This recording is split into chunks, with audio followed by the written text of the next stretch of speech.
So Jai Hind everyone, welcome back to the Patriotic IS. Let's start our daily current affairs. तो आज कम topic है, 6 topics we will be discussing one by one. पहला topic है opposes ban on the cave worship in the Meghalaya. Mainly ये है कि एक मेघालय में केव मिला है और वहाँ पे कुछ सेप्स हैं, तो वहाँ के ट्राइबल एरिया के वो एरिया में है, लेकिन असम से हिंदूज उसको मान रहे हैं कि शिवलिंग्स है और कुछ हिंदूज वर्शिप से रिलेटेड है।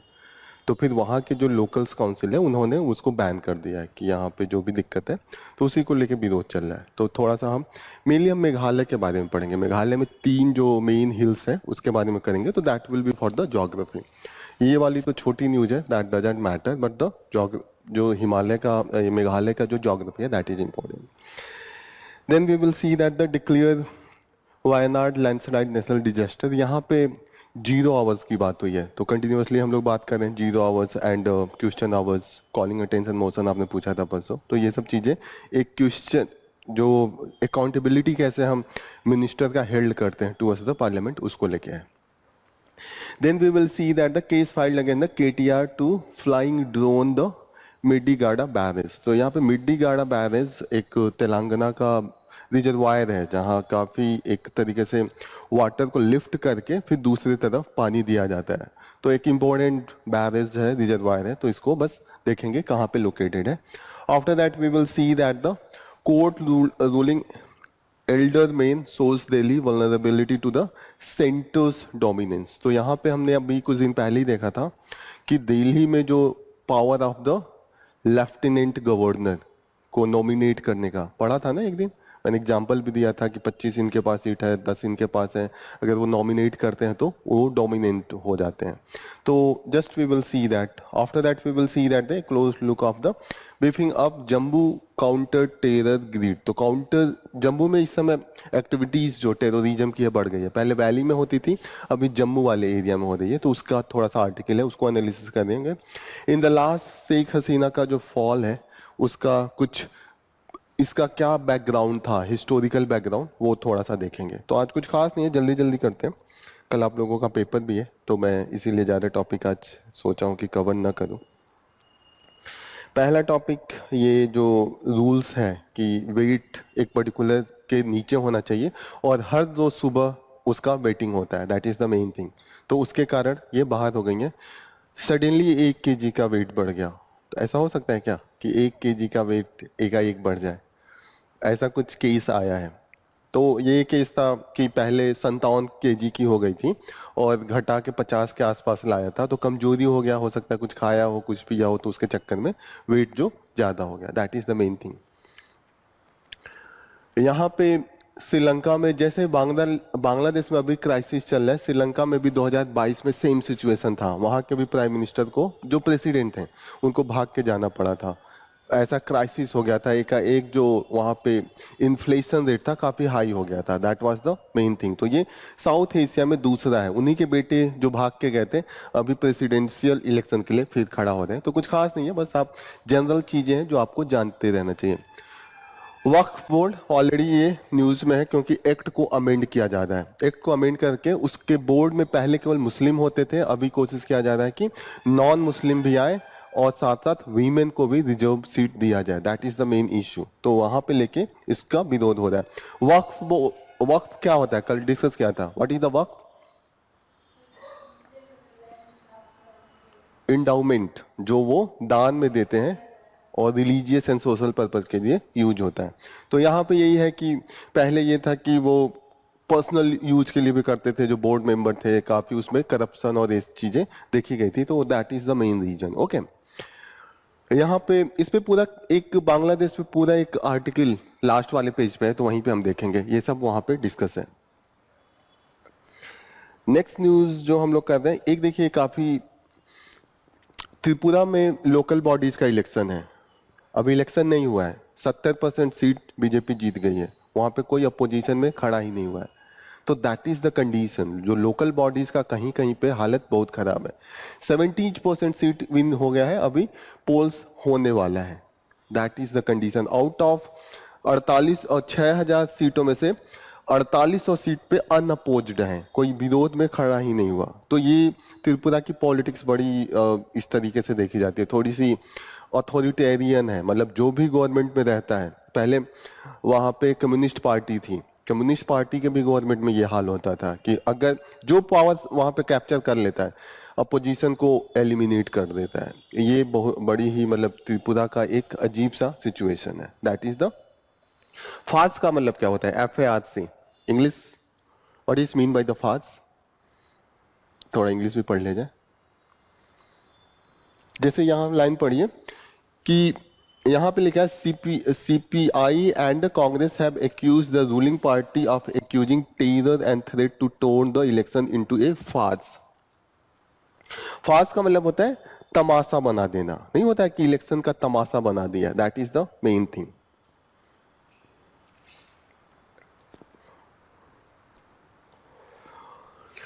यहां पे है कि जो एक केव मिला है और केव में जो शेप है वो शिवलिंग के जैसा है, तो वहां पे हिंदू वर्शिप स्टार्ट होने लगा। अब लोकल्स को लगा कि हमारा जो इंटरनल जो भी कल्चर है या जो भी चीजें वहां पे थोड़ी सी दिक्कत हो रही है, तो उन्होंने बैन लगा दिया।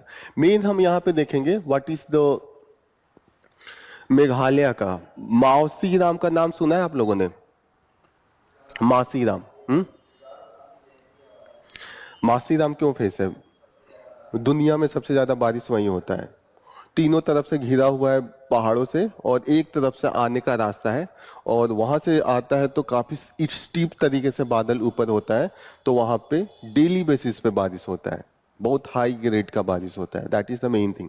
जैसा हमें लगता है चेरापूंजी नहीं है, चेरापूंजी से ज्यादा यहाँ पे होता है। नॉर्मल ऐसा लगता है कि चेरापूंजी में सबसे ज्यादा बारिश होती है, पर चेरापूंजी से भी ज्यादा मासीराम में होता है। That is the main thing. एक चीज ये है जो ये मेघालय है, मेघालय ठीक है, ये इसका स्टेट का है। सबसे जो इस एरिया में है that is the Garo hills का ये एरिया है, बीच में खासी हिल्स है और बाद में जयंतिया हिल्स है। ये याद रहेगा ना, गारो, खासी, जयंतिया। ये पूछ सकता है कि वेस्ट से ईस्ट की तरफ चलते हैं तो उनका एक अलाइनमेंट पूछ सकता है, तो ये थोड़ा सा याद रखिएगा कि पहले क्या आएगा। द फर्स्ट विल बी गारो, खासी, जयंतिया। GKJ कुछ ऐसे बन रहा है, GKJ, जे बाद में आ रहा है। यहाँ पे एक डिजिटल अगर मीडिया का देखे तो फायदे भी हैं, नुकसान भी हैं। जैसे अगर सबके पास कंप्यूटर की उतनी ही नॉलेज है तो ठीक है, लेकिन कहीं कहीं पे दिक्कत हो जाता है, रूरल एरिया में कंप्यूटर्स का नहीं है एक्सेसिबिलिटी, तो जो अर्बन एरिया के लोगों का ज्यादा फायदा हो जाता है अगर हम सब कुछ डिजिटल कर दें। तो that is the main thing, कहीं कहीं पे ये देखने को मिल रहा है। तो इसी को हम कहते हैं डिजिटल डिवाइड। डिजिटल डिवाइड का जो कॉन्सेप्ट है, the difference between the accessibility and the skilling of the digital devices, कितना रूरल एरिया में है, कितना अर्बन एरिया में है। ऐसा जैसे मानिए जो दिल्ली में रहता होगा उसको लगता होगा कि लैपटॉप इज नॉर्मल थिंग, कि सबके पास है, ये तो रोज खाने पीने की चीज है। लेकिन जब आप नॉर्मल, आप थोड़े से पीछे वाले सिटीज में या बैकवर्ड एरिया या जो भी रूरल एरिया में जाते हैं, तो वहां पे लगेगा कि जो लैपटॉप है वो लग्जरी है, वो मिलना बहुत बड़ी बात है। नॉर्मल मोबाइल की एक्सेसिबिलिटी ही अभी जो है वही रीच है। तो दैट इज द थिंग। तो आपको दिल्ली में छोटे छोटे बच्चे हैं 7th 8th में, उनके लैपटॉप से सब कुछ कर रहे हैं, तो उन्हें लगेगा कि डिजिटलाइजेशन बहुत अच्छा है। लेकिन जिन बच्चों के पास है ही नहीं, तो उनको लगेगा कि बुक से ही पढ़ा दो इससे अच्छा, क्योंकि लैपटॉप तो है नहीं, पढ़ तो पाएंगे नहीं। तो that is the main thing. Teachers भी नहीं है रूरल एरिया में जो लैपटॉप कंप्यूटर के लिए इतना टीच करें। तो that is the main divide between the rural and the urban people. Okay, what is the 0 hours? इसमें बस 0 आवर्स है। यहाँ पे डिमांड हो रहा है कि वायनाड का जो लैंडस्लाइड है उसको नेशनल डिजास्टर डिक्लेयर कीजिए, तभी तो वहां पे पैकेज मिलेगा। मेन थिंग यही है कि नेचुरल डिजास्टर जब डिक्लेयर करते हैं तो एक्स्ट्रा पैसे सेंटर उनको देती है। What is the 0 hours? एक दिन और डिस्कस किया था, 2-3 चीजें मैंने खास बताई थी 0 आवर्स के बारे में। क्या पहली चीज बताई थी?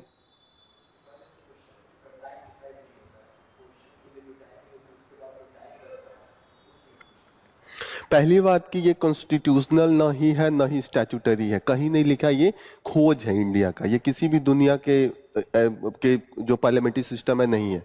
0 आवर्स का जस्ट जो टाइमिंग होती है after the question hour, question hour से स्टार्ट होता है। What is the timing of the parliament का, जो सेशन का टाइमिंग क्या है? What is the session timing? PCS में ये पूछा है एक साल। नहीं, गलत बताया आपने, आप बताइए।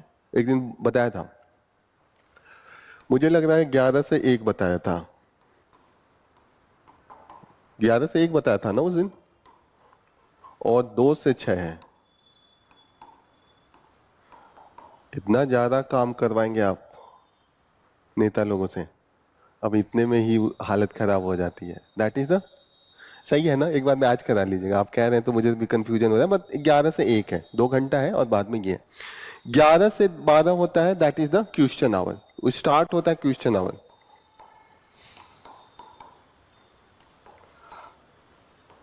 क्वेश्चन आवर में आपको पहले ही नोटिस देना पड़ता है कि ये क्वेश्चन पूछना है, इनसे पूछना है। 0 आवर में नोटिस की जरूरत नहीं होती है। नॉर्मल जो बिजनेस पार्लियामेंट का होता है वो 1 बजे से स्टार्ट होता है, 2 बजे से स्टार्ट होता है। तो जो 11 से 12 तक क्वेश्चन आवर्स हो गया, उसके बाद जो खाली टाइम जितना मिल जाए, लोग लंच पे जाए जो भी हो, उसके बीच में सडनली क्वेश्चन पूछते हैं। इससे ये होता है कि मानिए किसी एमपी का कोई उनका इशू है, ऐसे नॉर्मल उनको अलॉट नहीं किया गया है टाइम, तो उनको मिल जाएगा कि अपने एरिया का वो ले पाए। अकाउंटेबिलिटी है कि आप पार्लियामेंट तो कम से कम जान जाए। जैसे जैसे आपने पूछा था उस दिन कॉलिंग अटेंशन मोशन, तो कॉलिंग अटेंशन मोशन में आपको मिनिस्टर से पर्टिकुलरली अथॉरिटेटिव एक जवाब लेना होता है, वो उसको मिनिस्टर को बोलना होता है। कॉलिंग अटेंशन मोशन एक दिन आया था न्यूज में, जब हम लोग पढ़ रहे थे कि जिस दिन स्लाइड हुआ था, स्लाइड के बाद से पूछा गया था, उसके बाद प्रिविलेज मोशन आया था, तो उसमें मंत्री को खड़ा होकर बताना पड़ता था कि आपने क्या किया था, तो नहीं उन्होंने दिया था, तो उन्होंने कुछ झूठा स्टेटमेंट दिया था। अगर आप पार्लियामेंट में कोई मिनिस्टर गलत कुछ भी अगर डेटा देता है तो उसके खिलाफ प्रिविलेज मोशन स्टार्ट होता है। क्लियर है ना? ये क्वेश्चन आवर, 0 आवर्स, ये सब टूल्स हैं। एमपी के हाथ में है कि वो मिनिस्टर से पूछ पूछ के अकाउंटेबिलिटी ले कि सही किया गलत किया, ताकि देश की जनता जान पाए और देश की जनता अपना माइंड उस हिसाब से बना पाए। जैसे कॉलिंग अटेंशन मोशन में क्या था कि लैंडस्लाइड आया, तो होम मिनिस्ट्री का क्या क्या दायित्व होता है कि आप कभी भी कोई ऐसी घटना हो तो पहले से आप इन्फॉर्म कीजिए। आपका काम है कि रेड अलर्ट, ऑरेंज अलर्ट या जो भी व्यवस्था है वो करना, तो आपकी रिस्पॉन्सिबिलिटी हुई ना जो डेथ हुआ। तो उन्होंने कहा कि पहले से हमने रेड अलर्ट दिया था, लेकिन बाद में डेटा जो आया उसमें क्या था, येलो अलर्ट था। येलो अलर्ट में कोई इतना आपका इमरजेंसी कंडीशन नहीं दिखाया जाता है कि रिलोकेट कीजिए। तो उसके बाद क्या होता है, प्रिविलेज मोशन, कि इन्होंने झूठ बोला है, इनको सस्पेंड किया जाए या जो भी एक्शन लिया जाए, वो पार्लियामेंट उनके खिलाफ एक्शन लेगा, वो प्रिविलेज कमिटी होती है, वो बनती है। That is the main thing.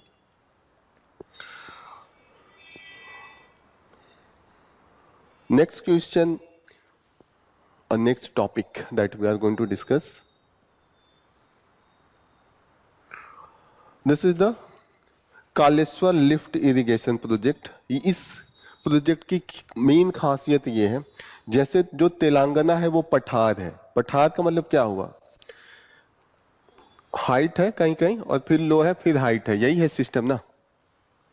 नदी यहां बह रही है, यहां नदी फ्लो कर रही है, अब इस वाले एरिया में मुझे पानी देना है, तो उसके लिए हमें वाटर को यहाँ पे रिजर्वायर को करना पड़ेगा, तब जाके हम दे पाएंगे। नेचुरल फ्लो हमेशा हाई से लो होगा वाटर का, it will be very difficult to create a flow. जो कनाल बनेगा कभी ऊपर वाले चढ़ाई पे नहीं बनेगा, हमेशा ऊपर से नीचे बनेगा। That is the main thing. तो यहाँ पे इस प्रोजेक्ट के अंदर हमने ऊपर उठाया है नियर अबाउट आधा किलोमीटर, 500 मीटर ऊपर ले जाके रिजर्वायर बनाया है, और आर्टिफिशियल तरीके से पानी यहाँ पे हम उठाते हैं।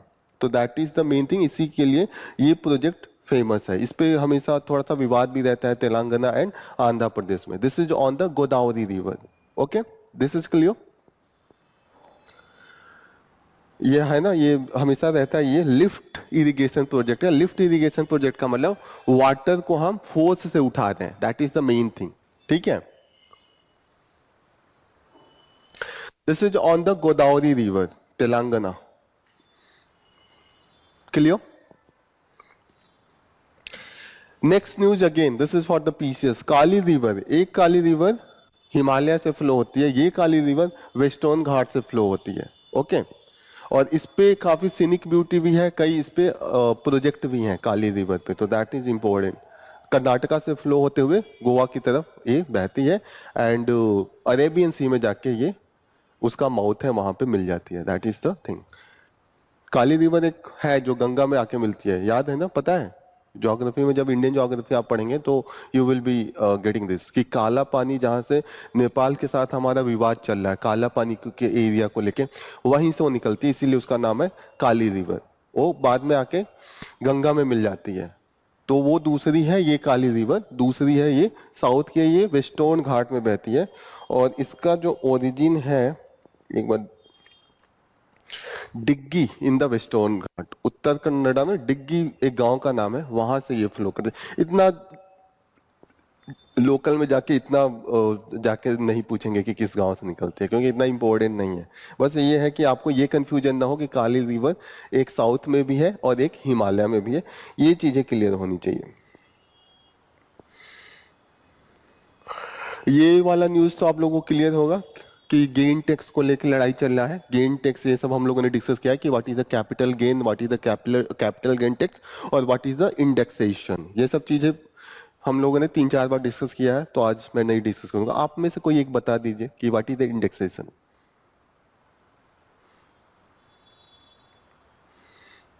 Yes Shreya, what is indexation? Simple सी बात है, इन्फ्लेशन एडजस्ट कर दें। 10 सालों में जो इन्फ्लेशन है एडजस्ट करके आज के रेट पे ला दूं। इस पेन का रेट 10 साल पहले क्या था, अभी उसका क्या होना चाहिए, that is the indexation, that is the simple. Capital gain tax क्या है आप बता दीजिए। नेहा, कैपिटल गेन टैक्स नहीं पता है? इतना डिस्कस किया उस दिन, आप बता दीजिए, आपको तो पता होगा।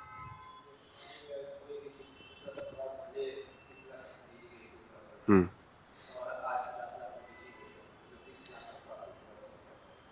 किस किस चीज पे होता है कैपिटल गेन टैक्स? इन्होंने बताया कि जैसे कुछ साल पहले मैंने गोल्ड खरीदा या लैंड खरीदा, फिर इस साल बेचा, तो रेट बढ़ जाता है ना। जो रेट आपने देखा होगा, लोग सोना खरीद के रखते हैं, जमीन खरीद के रखते हैं, इसीलिए रखते हैं ना कि बाद में उस पर कुछ अर्निंग हो। तो वो जो उस पर गेन होता है वही कैपिटल गेन टैक्स है। ठीक है, ये स्टॉक मार्केट का भी हो सकता है, मेन स्टॉक मार्केट ही होता है।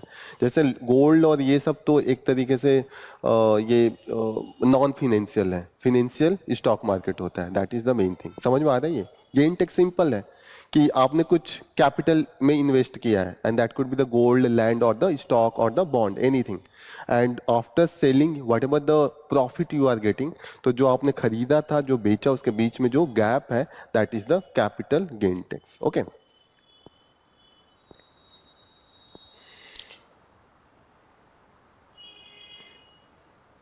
ये सब चीजें तो कंट्रोवर्सी वाली कुछ खास नहीं है, चल रहा है। राष्ट्रीय विज्ञान पुरस्कार हम लोग देते हैं, लेकिन ये इतना ज्यादा लोगों को लिए जाता है कि ये याद रखना मुश्किल है, तो ये तो नहीं पूछेंगे। मुझे लगता है जो पूछेंगे भी तो that will B from the उस एरिया से जो हम हर साल देते हैं, पद्म भूषण, पद्म विभूषण, तो वो 5-6 मिलता है, तो वो आपको याद रह सकता है। 32 तो नहीं याद कर सकते।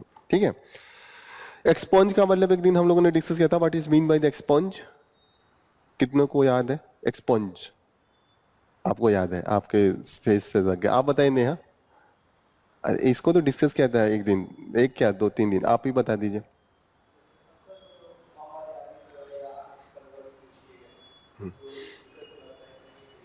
हम्म, हटाने को कहते हैं। एक्सपॉन्ज का मतलब जैसे पार्लियामेंट में है, जितना भी कोई भी एमपी या कोई भी मंत्री बोलता है सब नोट डाउन होता है। आप देखते होंगे लोग बीच में 10 लोग बैठ के एकदम टाइप करते रहते हैं, लिखते रहते हैं।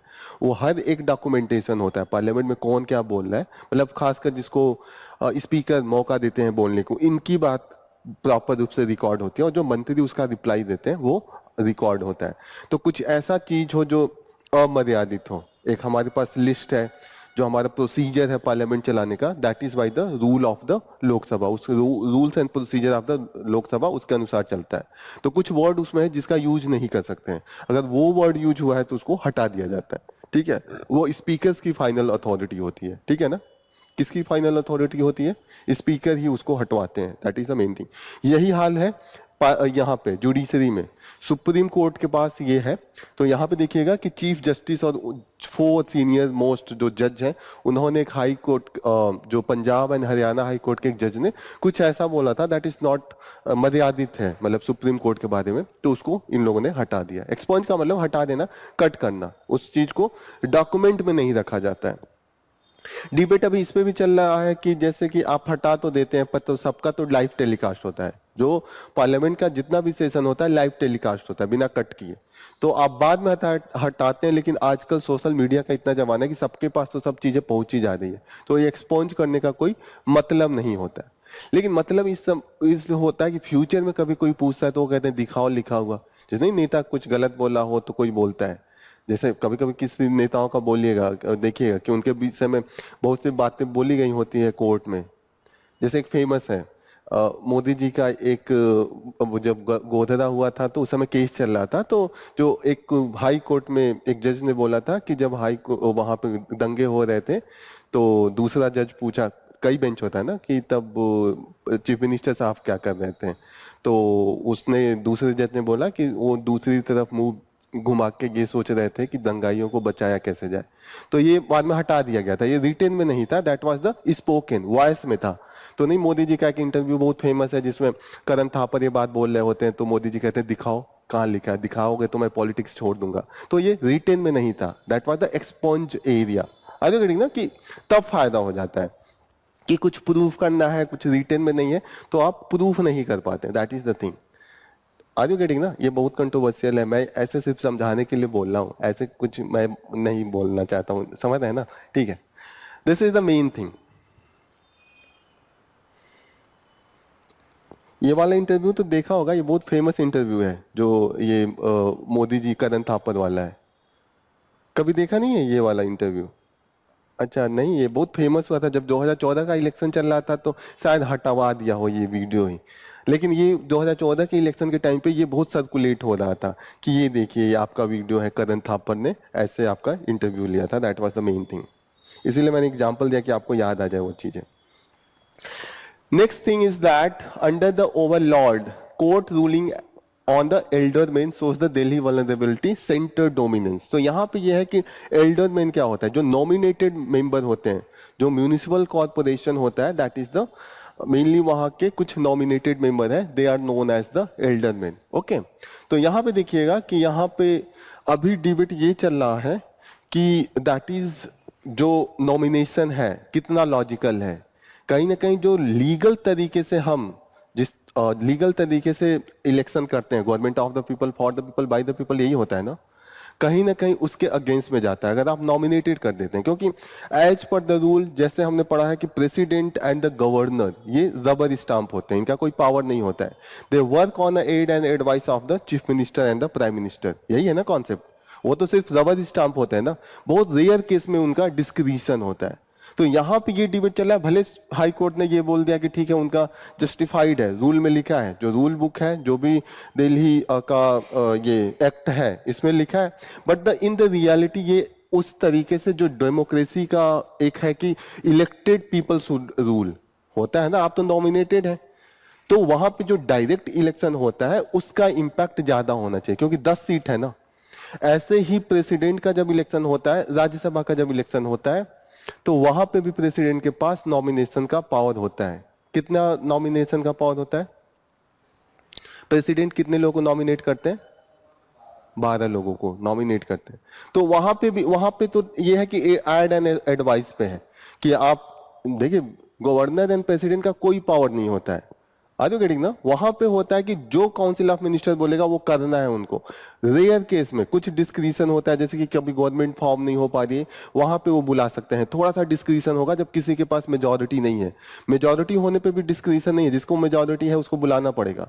लेकिन in the case 3 political party आपस में गठबंधन करके बना रही है, तो वहां पे डिस्क्रिशन हो जाएगा प्रेसिडेंट या गवर्नर को कि किसको बुलाएं for the formation of the government. चीजें क्लियर हो रही हैं? इसी पे ये मेन डिबेट चल रहा है कि वो जो है हाई कोर्ट ने बोला है कि ठीक है जस्टिफाइड है, लेकिन डिबेट ये हो रहा है कि ये जस्टिफाइड नहीं है, कहीं ना कहीं बैलेंस जो होता है वो टिल्ट कर दे रहा है, that is the main thing. Bangladesh का तो है पीछे, तो वो हम लोग वहां पे कवर करते हैं। जम्मू एंड कश्मीर में जो मेन है, अभी हम लोग डिस्कस कर रहे थे ना कि what is the main reason, पिछले क्लास में डिस्कस किया था कि जम्मू जो कश्मीर में increase number of the terrorist activities है, कल ही बताया था, कल या परसों ये बताया था। एक रीजन ये है कि we have shifted the armies mostly into the जो LAC है, लाइन ऑफ एक्चुअल कंट्रोल, जो चाइनीज बॉर्डर है, गलवान वैली का हुआ था जहां पे कई हमारे आदमियों का डेथ हुआ था। वहां पे आप देखिएगा कि वहां पे आपस में लड़ाई करके वो मर गए थे, गोली से एक भी नहीं मरे थे। नियर अबाउट कितने मरे थे, 20 आदमी का डेथ हुआ था कि वो पहाड़ पे से एक दूसरे को धक्का दे दिया था, ये केस था। कहीं ना कहीं एग्रेशन था। अभी भी जैसे इंडिया और चाइना के बीच में अभी भी एक मैकेनिज्म है, एग्रीमेंट है, जिसके थ्रू हम एक दूसरे पे आर्म नहीं यूज करेंगे। तो अभी भी देखिएगा कंटिन्यूअसली 30 सालों में एक भी बार गोली नहीं चली है। उस गलवान वैली में भी एक दूसरे को धक्का दे रहे थे, बंदूक की मतलब डंडे उंडे से मार रहे थे, गोली नहीं चली थी। तो ये अभी भी 30 ईयर से हम इसको फॉलो कर रहे हैं। लेकिन इतनी बड़ी बड़ी खाई होती है कि आप धक्का देते हैं तो इतने बड़े खाई में गिरते हैं कि बचने के चांसेस बहुत कम होते हैं। जो हिमालय का जिस एरिया में दे आर, जो लद्दाख वाला एरिया है, तो इसीलिए डेथ हो गया था। क्योंकि बगल में, खाई के बगल में नदी काफी तेज फ्लो करती है और उस नदी में काफी वो पथरीला होता है, उसमें गिरने के बाद बचने के चांसेस बहुत मिनिमाइज हो जाता है। That is the main thing. Clear हो रहा है? 30 साल से गोली नहीं चली है, ये चीज आपको क्लियर होनी चाहिए। आप देखते होंगे कहीं पे भी गोली का नहीं लगता, एक दूसरे को धक्का मुक्की देते हुए जो भी आपका वीडियो आता है, धक्का मुक्की वाला आता है, बंदूक बंदूक चलाने वाला एक भी नहीं आता है। तो दोनों अभी तक फॉलो कर रहे हैं। 1993 में हमने एक एग्रीमेंट किया था, एक मैकेनिज्म बनाया था कि कभी भी कोई भी टसल होगा तो हम बैठ के उसको सॉल्व करेंगे, डिस्प्यूट को बैठ के सॉल्व करेंगे। That is the main thing. दूसरी चीजें ये है कि अभी ये सोल्यूशन जैसे बता रहे हैं कि अगर कश्मीर जो वैली में अभी भी सोल्यूशन चाहिए, तो पहली है कि हमने hard power and soft power दोनों का यूज करना है। हार्ड पावर कि आपका आर्मी स्ट्रांग हो, सॉफ्ट पावर मतलब आपको हर्ट भी जीतना है, क्योंकि लोकल पीपल जब तक सपोर्ट नहीं करेंगे आप वहां की नहीं जीत सकते। क्योंकि जो टेररिस्ट है उनको वो पनाह देने लगेंगे, उन्हीं के घर में स्टार्ट हो जाएंगे, एकदम विरोध करने लगते हैं ना। अब जब सब कोई विरोध करेगा तो वहां पे आप टेररिस्ट को हीरो बना दिया जाता है ना। आर यू गेटिंग ना? तो ऐसे कंडीशन में वी हैव टू बोथ, जैसे heart and mind of the people as well as वहां का लोकल नॉलेज, लोकल लोगों का सपोर्ट होना चाहिए कि कहाँ कौन सा टेररिस्ट छिपा है। ये सब चीजें गुडविल होनी चाहिए। मैक्सिमम जम्मू कश्मीर में ये हाल है कि पीपल कई बार टिल्ट हो जाते हैं टुवर्ड्स द टेररिस्ट मिलिटेंट। अभी भी देखिएगा जो कश्मीर वैली का मोस्टली है, जो मेजॉरिटी है वो न्यूट्रल है। वो ना इंडिया के पक्ष में रहती है ना पाकिस्तान के पक्ष में रहती है। वो चुपचाप मतलब किसी का पक्ष नहीं लेते, उनको लगता है दोनों से घाटा है। उनका माइंडसेट है कि आर्मी से भी हमारा घाटा हो रहा है, टेररिस्ट से भी घाटा होता है। माइनॉरिटी है, माइनॉरिटी में कुछ लोग आर्मी के सपोर्टर होते हैं, कुछ मिलिटेंट के सपोर्टर होते हैं। तो मेन अभी जो आर्मी का एफर्ट है, अगर आप मेजर वहां पे शिफ्ट चाहते हैं, जो इंडिया के पक्ष में शिफ्ट हो, तो जो माइनॉरिटी सपोर्ट मिलिटेंट को है उसको आप अपने तरफ आप अट्रैक्ट कीजिए और तभी आप सक्सेस करेंगे। क्योंकि मिलिटेंट उन्हीं में से आते हैं ना। जैसे आप सिंपल सी बात रखिए, कहीं का भी जब से युद्ध हो, इस समय कश्मीर में क्या है, जो लड़ रहे हैं उनको लग रहा है कि हम फ्रीडम के लिए लड़ रहे हैं, कश्मीर में ज्यादा अति हो रहा है, भारत ने उस पर कब्जा कर रहा है, ऐसा लोगों का जो मिलिटेंट है उनका है। That is the mindset. लेकिन कहीं ना कहीं मिलिटेंट तभी सक्सेसफुल होते हैं कहीं ना कहीं आपकी जो एट्रोसिटीज है वो ज्यादा होने लगे। केवल आप हार्ड पावर का यूज करेंगे तो एक जो न्यूट्रल लोग हैं वो शिफ्ट हो जाएंगे टुवर्ड्स द मिलिटेंट। तो हमारा इसीलिए कहा जाता है कि जितने भी मिलिट्री एक्शन होते हैं वो कहीं ना कहीं सेंसिटिव होना चाहिए। जैसे होता है ना आर्मी में आम जनता ही है, हमारे आपके जैसे, और वो क्या करते हैं, मिसयूज करने लगते हैं पावर का। जैसे arm force special power act मिला हुआ है, उसके थ्रू कहीं पे भी सोर्स, कहीं पे भी वारंट, कहीं पे भी जब्त कर सकते हैं किसी भी चीज को, और कहीं पे भी गोली चला देते हैं। तो आम जनता क्या होती है, कहीं ना कहीं जो आर्मी में लोग हैं किसी पावर के जुनून हो गए, किसी ने कुछ बोल दिया तो उसको डायरेक्ट वो लोग मार देते हैं। तो कहीं ना कहीं वो किसके तरफ शिफ्ट हो जाता है, मिलिटेंट की तरफ। कभी कभी ये भी है कि प्रमोशन के लिए भी उठा के मार देते हैं, दिखा देते हैं कि मिलिटेंट है नॉर्मल आदमी को, तो पूरा का पूरा गांव मिलिटेंट की तरफ शिफ्ट हो जाता है। क्लियर हो रहा है? अभी हाल ही में एक केस आया था, मिचिल केस था।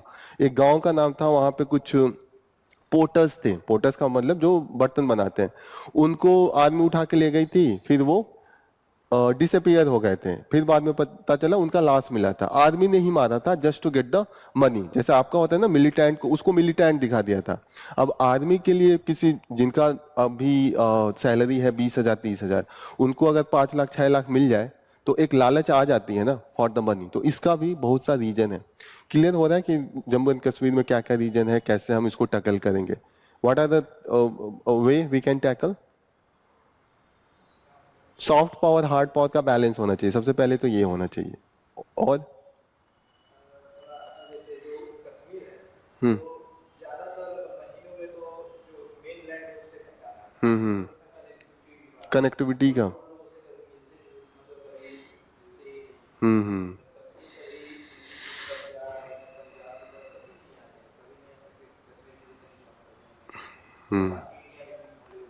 हम्म। कनेक्टिविटी का भी इशू है वहाँ पे, मेन है वहाँ पे।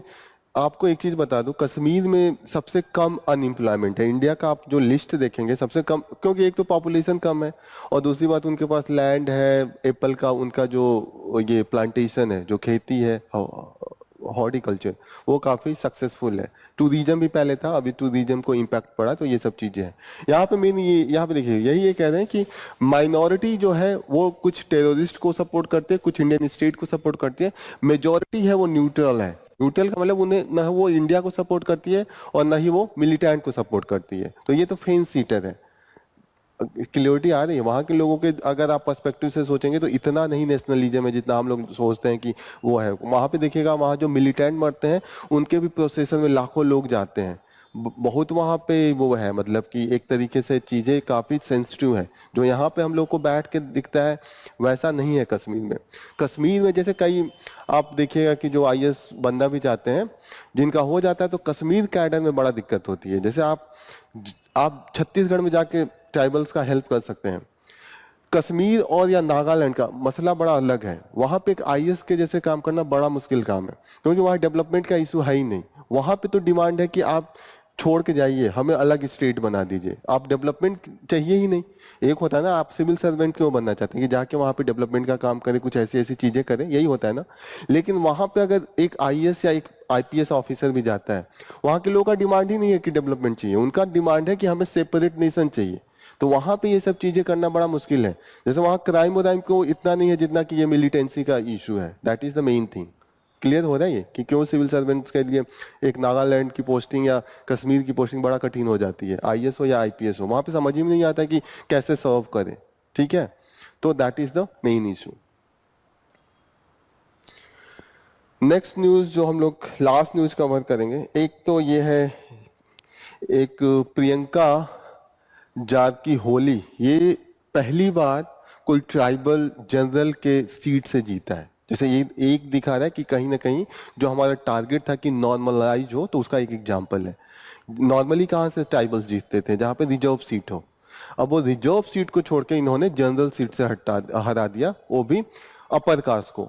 तो कहीं ना कहीं दैट शोज दैट कि अभी जो है इक्वालिटी की तरफ हम धीरे धीरे बढ़ रहे हैं। लेकिन वो बताइए, 70 साल बाद, नियर अबाउट 70 साल बाद पहला जो है वो जनरल सीट से जीता है। That is the main thing. Okay, और वहां पे मेन जो आबादी थी, वो पॉपुलेशन सिर्फ 5% ही वहां की जो पॉपुलेशन है वो ट्राइबल था। तो दैट इज ए गुड, मतलब दिखाता है कि कहीं ना कहीं आप नॉर्मल देखिएगा कि कहीं पे भी डॉक्टर या कहीं पे भी आप इंजीनियर के लिए जाइए तो वहां पे दलित या ट्राइबल नहीं मिलेंगे। मैक्सिमम आपको अपर कास्ट का ही है वहां पे, जो एक तरीके से कैप्चर। क्लियर हो रहा है? आप लोग का भी तो पर्सनल एक्सपीरियंस होगा, जब जाते होंगे डॉक्टर के पास, मैक्सिमम उनका सरनेम देखिएगा, that is from the upper caste. आपको नहीं मिलेगा कि किसी का पासवान हो, माझी हो, ये आप लोग रेयर केस में मिलते होंगे, अपनी जिंदगी में कभी नहीं मिला होगा। आप लोग देखिएगा, खुद काउंट कीजिएगा कि किसी माझी, किसी पासवान, ऐसे लोगों से मिला है? नहीं मिला है ना, एज ए डॉक्टर या एज ए इंजीनियर और एनीथिंग। तो दैट इज द थिंग कि डोमिनेंस अभी भी जो है वो अपर कास्ट का। ये धीरे धीरे चीजें देखिए, 70 साल बाद हम ये न्यूज पढ़ रहे हैं कि पहली बार एक वुमेन ने, ट्राइबल ने हरा दिया जनरल कास्ट को जनरल सीट से। नॉर्मली ये चीजें हो जानी चाहिए थी आजादी के 10 साल 15 साल पहले ही, जब रिजर्वेशन हमने दे दिया था। तो अभी चीजें काफी होनी बाकी है। That is the example of, मतलब ये जो एग्जाम्पल है वो उसका है। ये पीसेस के लिए याद रखिएगा, प्रियंका जात की हो, चिक्कोड़ी लोकसभा है, Belagavi district of the Karnataka. Belgaum बड़ा फेमस है। बेलगांव से गांधी जी सिर्फ एक बार ही कांग्रेस के प्रेसिडेंट रहे हैं, वो बेलगांव से रहे। बस एक हिस्ट्री का चीज मुझे दिमाग में आ गया, मैंने बता दिया। Belagavi is the famous for that. Gandhi ji सिर्फ एक बार रहे थे प्रेसिडेंट, 1924 में शायद, एक बार चेक कीजिएगा, वो बेलगावी से ही थे।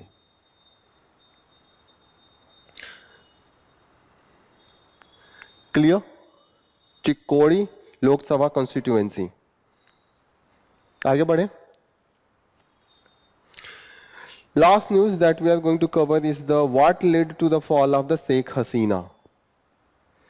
अभी इमीडिएट क्या रीजन था, ये सब हम लोग क्लास में डिस्कस कर चुके हैं. What was the immediate reason?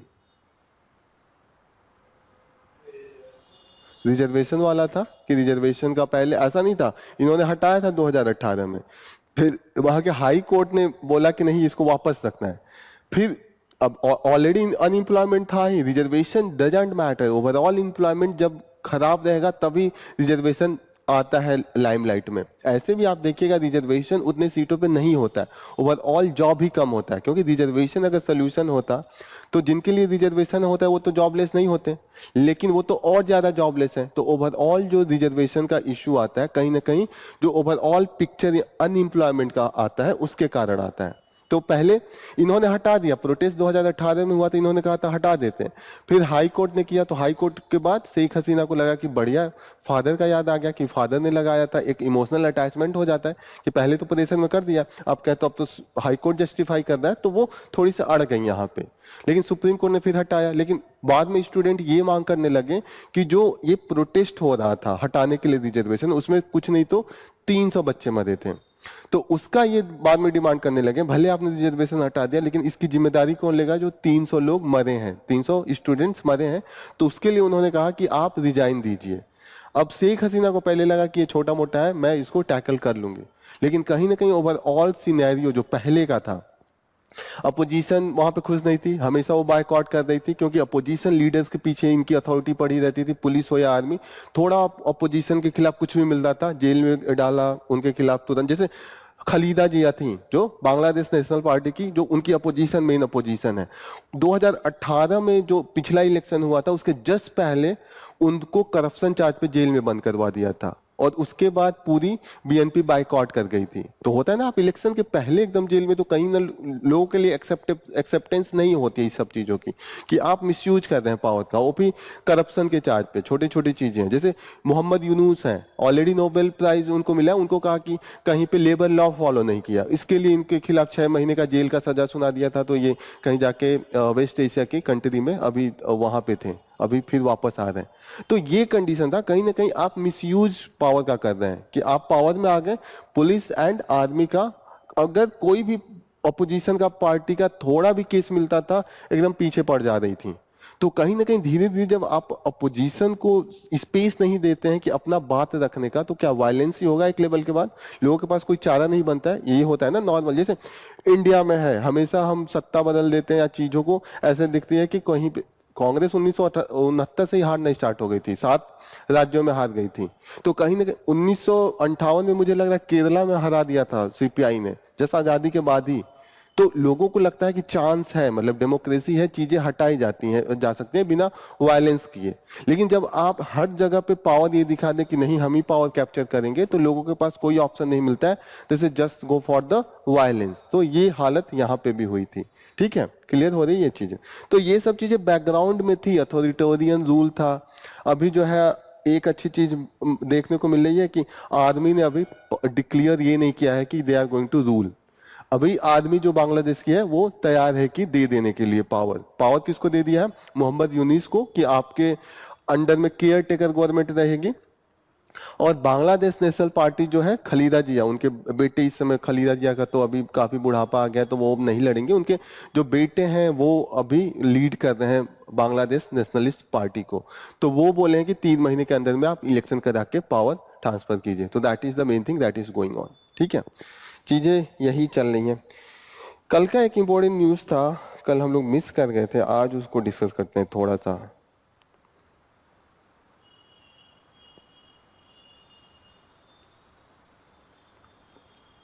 What is the difference between international court and international court of justice and international criminal court? कभी सुना है ये नाम? दो एक दिन मैं क्लास में इसको डिस्कस किया था, बहुत पहले लेकिन किया था.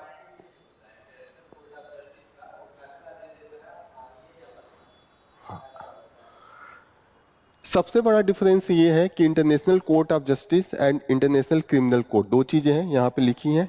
एक है इंटरनेशनल कोर्ट ऑफ जस्टिस और एक है इंटरनेशनल क्रिमिनल कोर्ट. दो चीजें हैं. सबसे बड़ा डिफरेंस ये हो गया कि ये जो इंटरनेशनल कोर्ट ऑफ जस्टिस है ये यूएन का पार्ट है, अंडर यूएन है, ये अंडर यूएन नहीं है, ये एक ट्रीटी के थ्रू है। इसमें सिर्फ 124 के आसपास देश हैं और इसमें यूएन के जितने मेंबर हैं सब मेंबर हैं। क्लियर हो रहा है? सिमिलरिटी ये है कि दोनों का जो हेडक्वार्टर है हेग नीदरलैंड में है, वहां पे है। सिमिलरिटी ये हो गया, डिफरेंस ये हो गया, that is the part of the UN, this is not part of the UN. Third difference जो हो रहा है दैट इज द, ये इंटरनेशनल कोर्ट ऑफ जस्टिस में किसी देश के खिलाफ केस होता है, इजराइल के खिलाफ देश होगा कि इजराइल ने कुछ किसी पे अटैक किया है, वार किया है, तो पूरा इजराइल दोषी होगा। आज करेंगे ना कि इजराइल का जो मेन हेड होगा उसको पकड़ के ले जाएंगे, जैसे भी है इजराइल के ऊपर जो भी सैंक्शन लगेगा।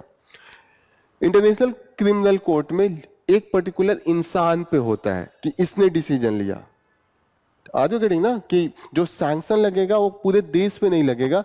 मानिए जैसे यहाँ पे बात चल रही है, इंटरनेशनल क्रिमिनल कोर्ट में अभी केस करा है, केस किसके खिलाफ हुआ है? जो वहां के प्राइम मिनिस्टर है नेतन्याहू, नेतन्याहू का नाम सुना होगा, नेतन्याहू, बेंजामिन नेतन्याहू जो इजराइल के प्राइम मिनिस्टर है, उनके खिलाफ केस करा है, उनके खिलाफ, उनके जो डिफेंस मिनिस्टर है उनके खिलाफ केस करा है कि आपने जो गाजा में अटैक किया है वो पूरे ह्यूमैनिटी के अगेंस्ट में है। क्लियर हो रही है चीजें? वॉर अगेंस्ट क्राइम का होता है। वॉर अगेंस्ट क्राइम का क्या मतलब होता है? What is mean by this? War against, war crime क्या होता है? वॉर क्राइम, जेनोसाइड का मतलब क्या होता है? चार चीजें हैं, एक बार मैं दिखाता हूं। राइट, एक मिनट में दिखाता हूं। एक तो है वार, वार क्राइम, एंड एक है जेनोसाइड।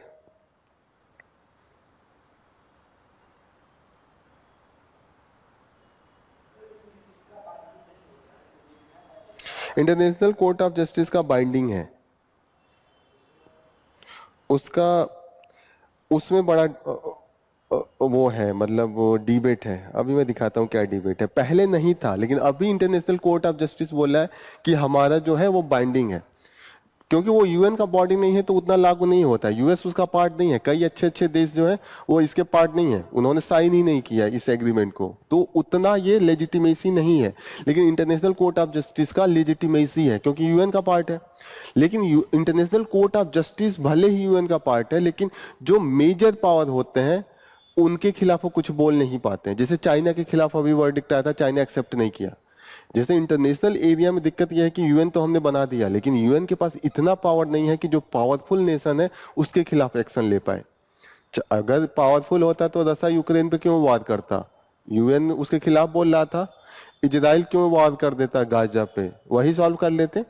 तो ये इसका लेजिटिमेसी है, यूएन का पार्ट है तो आम जनता को लगता है ये सही है। इसकी उतनी लेजिटिमेसी नहीं है क्योंकि यूएन का पार्ट नहीं है। आज क्लियर है ना ये चीजें? इसके खिलाफ बायसनेस भी है। ये जितने भी दोनों इंस्टीट्यूट हैं वो जो कमजोर कंट्रीज हैं उनके खिलाफ केस ज्यादा उठाते हैं। अफ्रीकन कंट्रीज काफी विरोध करते हैं इंटरनेशनल क्रिमिनल कोर्ट का। मैक्सिमम जो अभी तक सजा देते हैं या जो भी उनमें केसेस चली हैं, अफ्रीकन कंट्रीज के प्रेसिडेंट, प्राइम मिनिस्टर, उनके खिलाफ चलती है। तो अफ्रीका कहता है कि आपके पास दम नहीं है, आप चाइना कुछ बोलेगा तो नहीं कर पाएंगे, रसा कुछ बोलेगा तो नहीं कर पाएंगे, हम गरीब हैं, हमारे पास पावर नहीं है, तो हम पे आप बार बार उठा के चले आते हैं। तो पूरा अफ्रीका इस समय विरोध कर रहा है इंटरनेशनल क्रिमिनल कोर्ट का। इसीलिए ये डिबेट में भी है कि मैक्सिमम जो केसेज आई हैं, इसमें कहीं लिखा भी है ये कि जो अफ्रीकन यहाँ पे है, तो जो अफ्रीकन कंट्रीज हैं कहीं ना कहीं उन्हीं का मैक्सिमम केसेज है। नैरो फोकस, केवल उसी कॉन्टिनेंट पे आप फोकस करके करें क्योंकि वो कमजोर है, उसके खिलाफ आप कुछ भी बोल लेते हैं। तो that is the main thing. अभी यही है ना, पहले इसमें थोड़ा सा दिक्कत था कि पहले ये जो रोम स्टैट्यूट कई उसके रेटिफाई नहीं किए थे। यूएस ही पार्ट नहीं है इंटरनेशनल क्रिमिनल कोर्ट का, that is the main reason. तो कहीं ना कहीं वो इसको विरोध में भी जाते हैं।